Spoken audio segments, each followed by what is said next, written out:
Atap rumah banyak yang bocor. Bocor ditampal dengan goni. Jom kita jalan-jalan ke Pancu. Banyak lampion di sini.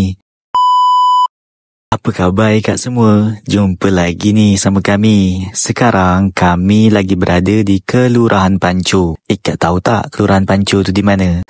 Letaknya di Kecamatan Lingga Utara, Kabupaten Lingga, Provinsi Kepulauan Riau. Kami ke Pancu bersama Bang Rizky, Bang Ijal dan juga Bang Yuri. Kedatangan kami ke Pancu bukan hanya sekedar berjalan-jalan, tapi ada barang yang kami beli. Oh ya, dikarenakan sekarang ni dah nak mendekati Imlek, di Pancu ni dah banyak ni lampion. Ikak bisa tengok tu merah-merah bergantung di atas jalan. Dan menurut kami ini adalah masa yang tepat untuk Ikak berkunjung ke Pancu. Karena saat malam harinya di sini ada turnamen bola poli. Itu di lapangan poli Senanggai. Jadi tunggu apa lagi? Jom main-main ke Pancu.